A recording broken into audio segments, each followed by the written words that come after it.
اے جنوں اور انسانوں کی جماعت، کیا تمہارے پاس تمہیں میں سے پیغمبر نہیں آتے رہے جو میری آیتیں تم کو پڑھ پڑھ کر سناتے اور تمہارے اس دن کے سامنے موجود ہونے سے ڈراتے تھے؟ وہ کہیں گے کہ پروردگار، ہمیں اپنے گناہوں کا اقرار ہے، اور ان لوگوں کو دنیا کی زندگی نے دھوکے میں ڈال رکھا تھا اور اب خود انہوں نے اپنے اوپر گواہی دی کہ کفر کرتے تھے۔ اے نبی، یہ جو پیغمبر آتے رہے اور کتابیں نازل ہوتی رہیں تو اس لیے کہ تمہارا پروردگار ایسا نہیں کہ بستیوں کو ظلم سے ہلاک کر دے اور وہاں کے رہنے والوں کو کچھ بھی خبر نہ ہو، اور سب لوگوں کے بلحاظ اعمال درجے مقرر ہیں، اور جو کام یہ لوگ کرتے ہیں اللہ ان سے بے خبر نہیں۔ اور تمہارا پروردگار تو بے نیاز ہے، صاحب رحمت ہے، اگر چاہے تو اے بندو تمہیں نابود کر دے اور تمہارے بعد جن لوگوں کو چاہے تمہارا جانشین بنا دے، جیسا تم کو بھی دوسرے لوگوں کی نسل سے پیدا کیا ہے۔ کچھ شک نہیں کہ جو وعدہ تم سے کیا جاتا ہے وہ پورا ہونے والا ہے، اور تم اللہ کو عاجز نہیں کر سکتے۔ کہہ دو کہ لوگو، تم اپنی جگہ عمل کیے جاؤ، میں اپنی جگہ عمل کیے جاتا ہوں، ان قریب تم کو معلوم ہو جائے گا کہ آخرت میں بہشت کس کا گھر ہوگا۔ کچھ شک نہیں کہ مشرک کامیاب نہیں ہوں گے،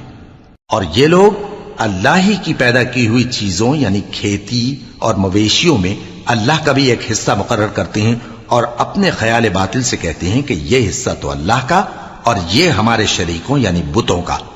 تو جو حصہ ان کے شریکوں کا ہوتا ہے وہ تو اللہ کی طرف نہیں جا سکتا، اور جو حصہ اللہ کا ہوتا ہے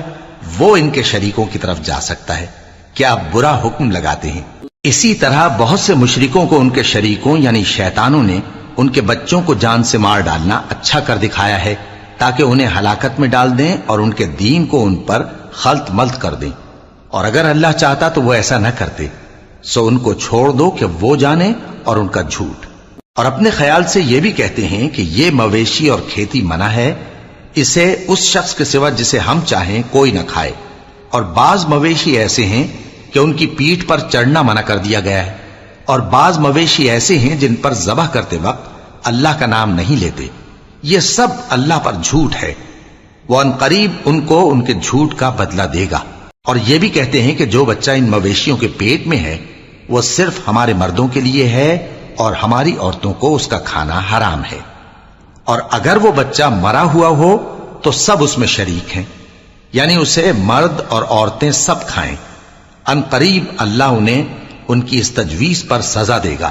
بے شک وہ حکمت والا ہے، خبردار ہے۔ جن لوگوں نے اپنی اولاد کو بے وقوفی سے، ناسمجھی سے قتل کیا اور اللہ پر افترا کر کے اس کی عطا فرمائی ہوئی روزی کو حرام ٹھہرایا، وہ گھاٹے میں پڑ